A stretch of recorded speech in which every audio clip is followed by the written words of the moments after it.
Dulu, tugasku cuma datang, periksa pasien pelayanan, habis itu pulang. Udah, nggak ada PR lagi. Tapi sekarang, aku jadi CS, jadi security, jadi admin, jadi dokter, jadi perawat, jadi manajemen, all in one, solo player, semua sendiri. Sejak video terakhir yang menunjukkan visi yang aku dapat, sebuah video pernyataan visi itu, aku sudah mulai persiapan untuk buka praktik mandiri ini. Mulai dari persiapan lokasi, beres-beres, mindahin barang, ngasih sekat, persiapan finishing, habis itu ngisi barang-barang detil, barang-barang medis, barang-barang khusus, menyusun, membersihkan, membuat sistem, mendesain, ngeprint, semuanya. Dan gak usah munafik, ini semua tidak nyaman. Dan ini sangat melelahkan. Tapi secara jiwa, aku merasa hidup kembali karena udah lama banget aku tidak merasakan bagaimana rasanya berjuang dan menikmati sebuah proses. Terakhir kali pas bangun YouTube ini. Dan aku merasakan kembali bagaimana rasanya sehidup ini. Aku tidak takut mati. Itu inti perasaan yang ingin aku ungkapkan di video ini. Kalau seandainya malam ini aku tidur dan besok pagi aku gak bangun lagi, aku akan mati dengan tenang. Tanpa sedikit pun penyesalan, tidak tersiksa, dan merasa hidup ini sudah cukup. Dan aku gak mau ada satupun hal yang ingin aku ubah selama aku hidup. Di fase ini, kalaupun aku mati, aku tidak ingin mengubah satu hal pun dalam hidup karena aku mensyukurinya. Kenapa aku gak takut mati lagi? Oh, berarti sebelumnya pernah dong ada perasaan takut mati. Ya, tapi sekarang udah gak. Ibaratkan nih, sekarang aku nih seorang prajurit perang. Anjay, yang sedang berperang, mempertaruhkan, memperjuangkan apa yang dia yakini, yang dia bela, tanah kelahirannya atau mimpi-mimpinya. Itu, sekarang baru aku mulai berani jujur dan memperjuangkan apa yang aku mimpikan. Dan tentunya, bukan sedang hidup untuk berusaha mengesankan orang lain, membuat diri terlihat hebat di mata orang lain. Gak banget sih. Terus dari sini, karena udah berani untuk mencoba, aku jadi gak takut untuk hidup panjang umur dan menjadi tua. Karena aku tua menunggu kematian tanpa penyesalan. Apapun hasilnya sekarang, mau sukses, mau gagal, ya nggak masalah. Masuk ke bagian 3 tentang refleksi dan pencapaian di sosial media. Kemarin aku tutup praktik 15 menit lebih awal. Itu tumben banget. Setelah 11 hari full non-stop buka praktik on time pagi dan sore. Capek, asli capek. Hal ini aku lakukan untuk apa?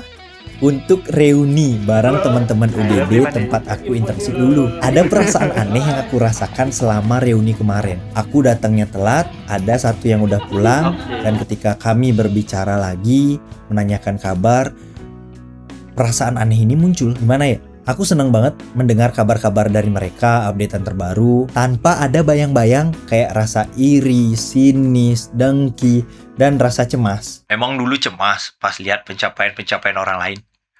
Banget bro, banget. Tapi menurut kepercayaanku saat ini adalah tanda yang baik. Ini tanda bahwa aku sudah mulai fokus ke medan perangku sendiri dan sudah tidak terlalu terdistraksi dengan pencapaian orang lain di sosial media. Kuharap kamu yang masih merasa cemas tentang hidup, merasa gak pengen ngapa-ngapain, coba lebih jujur sama diri sendiri. Di reuni itu aku ada satu kutipan yang menarik dari Arul. Nih aku catat. Dia ngomong, "Keren sih Kiram berani memulai." Aku bilang, "Ya aku cuma ngikuti kata hati." Terus dia langsung ngomong, "Semua punya kata hati, tapi gak semua berani memulai." Ini kayak suara alam yang ngasih tahu aku di saat aku merasa kecil karena baru memulai bahwa ini jalan yang benar nih, lanjut. Kayak gitu. Dan di saat-saat aku merasa kecil, aku mencoba jujur ke diriku sendiri. Aku masih konsul ke pemilik klinik tempat dulu aku bekerja dan masih direspon dengan baik, disupport. Ya udah, ini makin menguatkanku dong. Terus ketika hari dimana aku udah ngelapin dan siap untuk buka pertama kalinya, aku ngeposting foto saat itu dan beberapa foto sebelumnya yang mendasari memberanikan diriku untuk buka praktik mandiri. Dan ternyata aku terkejut. Respon orang-orang tuh banyak banget yang kayak mendukung dan menganggap itu sebuah inspirasi. Padahal aku cuma jujur tentang keresahanku di postingan Instagram itu. Bagian keempat tentang 3 generasi dan keabadian. Ini beberapa waktu lalu pernah menjadi keresahanku, bahkan sudah aku tuangkan di beberapa episode di podcast Ekstremitas, podcastku. Follow. Menurutku manusia itu adalah makhluk yang super, makhluk yang dikaruniai pikiran, dan karunia itu juga sekaligus menjadi sebuah kutukan. Kutukan untuk bisa berpikir, hidup ini untuk apa? dan hidup ini mau mengejar apa. Intinya manusia mampu berpikir untuk bertanya-tanya, apa sih sebenarnya makna hidup ini? Toh juga kita akan dilupakan dalam 3 generasi kan. Anak kita mungkin masih ingat kita, cucu kita mungkin masih tahu, ataupun cuma tahu nama doang. Ya udah, setelah itu selesai. Hasrat ingin abadi di dunia yang fana ini menurutku adalah hal yang sia-sia. Bahkan untuk buku-buku filsuf zaman dulu, sudah banyak mungkin yang sudah berdebu dan akan dilupakan. Jadi buat apa hidup untuk berusaha terlihat hebat, berusaha mengesankan orang lain? Lebih baik hidup untuk bermanfaat, tidak menipu, tidak merugikan orang lain. Good. Dalam beberapa hal yang aku baca tentang eksistensialisme, nihilisme, ataupun stoikisme, aku ada beberapa intisari dari sudut pandang eksistensialisme. Menurutku kita tuh awalnya memang hadir dulu, baru kita sendiri yang menciptakan makna atas hidup kita sendiri. Seperti lagu Hindia, hidup ini tak ada artinya, maka kau bebas menentukan maknanya seorang. Nah, dalam stoikisme itu kan dibahas tentang dikotomi kendali, dan di sana juga ditekankan bahwa semua hal yang ada ini adalah fana. Maka dari itu, lebih baik kita fokus ke virtue, kebajikan. Yang terakhir tentang reinkarnasi. Oke, dalam agamaku, kepercayaanku, ada istilah reinkarnasi atau lahir kembali. Sedangkan tujuan di agamaku adalah moksa, terlepas dari kelahiran kembali atau reinkarnasi. Saat ini aku percaya kita itu sebenarnya hidup 2 kali. Pertama, kemarin-kemarin waktu kita hidup. Dan kedua, ketika kita sadar bahwa hidup itu cuma sekali. Maka dari itu, lakukanlah apa yang kamu mau di sini, di dunia ini, di kehidupan sekarang. Gak usah bingung tentang kematian, ataupun bingung tentang hari kemarin.